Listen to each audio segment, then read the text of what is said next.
Birthday Girl. Though far from perfect, this cinephile has enjoyed Birthday Girl. And even seeing most of it for the second time a few days ago. Nicole Kidman, still in the period when she was so charming.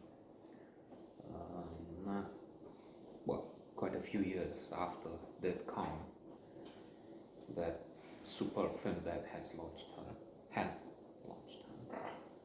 but still in her wonderful peak years, I would say.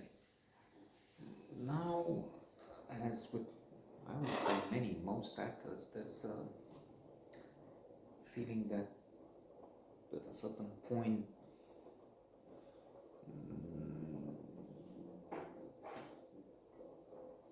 maybe they have already given us, the public, all, as I heard Julia Roberts say in an interview. I'm giving the public all I have, the best.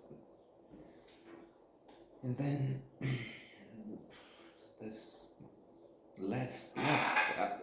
Let's not get into this. It's just that lately I find that she's a bit strange. Maybe she has always been, but this is becoming a bit more evident in the work on screen, or I'm just wrong, which is probably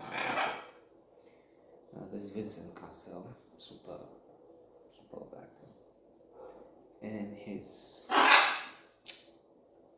compatriot Matthew Kassovitz. They both worked on La Haine, classical, stupendous work of art, which is far from this Birthday Girl, by the way. And there's Ben Chaplin, a very charming actor. I was wondering if he's related to Charlie Chaplin, Geraldine Chaplin somehow. The premise is interesting. It strikes a chord here, I would say, in the sense that Birthday Girl is somebody coming from Russia to the West to marry. That is Sofia, aka Nadia, marrying John, aka Ben Chaplin. Sofia is Nicole Kidman, obviously. And that was a way out of the East, out of dictatorship, prison, large camps, we can say, where you had no freedom, basically, and very little else. Cut electricity, queues for food, cold. Indeed, I was contemplating, I had the same plan before the revolution to marry somebody from Britain. Claire was the name, and I was cutting my ties here. I had a girlfriend, and I said, well, we have to settle. Maybe after marrying, after a few years, I did with divorce, and then I come and get you. But anyway, so she arrives to meet John at the airport. They don't communicate because supposedly she doesn't speak English, but there is a physical connection. There is love making. He's thinking, he's determined to send her home back when he sees there's no way they can communicate. Or that's what he thinks, because they get along well on a physical, personal, emotional level. Gradually, that bond is stronger, more admirable, you should say. But then we have the arrival of two Russian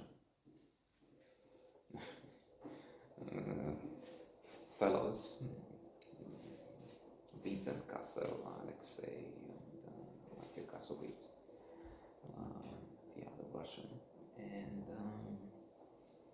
gradually they show their true colors in that they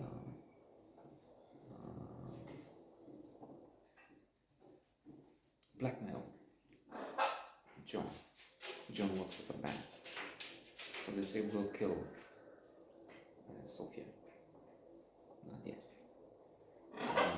If you don't bring the money. So he's going with it. This is also comedy and charming in many places. Though the critics gave it just 54, Metascore is 54, and unhappy. Let's put unhappy criticism for this. And we can see why. I mean, there's the flaws there. But charming nevertheless. So he's going with two two cases for guitars. And then listen, you're playing that? Oh, yeah. Let's hear later. And then they have this meeting, training, team building exercise. He is going into the vault to get the cash for the Russian thugs, played by French actors. And part of the exercise is trust your teammates. They're trying to build this trust. So, okay, let it go. You fall knowing that your colleague has your back, there's somebody behind. But when John is coming out with the suitcases from the board,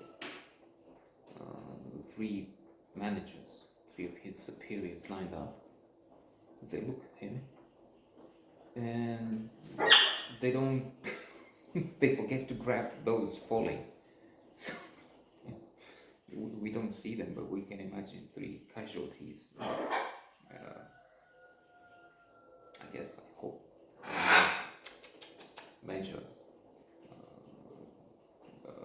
injuries like in brain damage, but the guy's supposed to trust that the teammates are there and helping, but the teammates are stunned by John and his daring heist. Nice, not thrilling, but nice.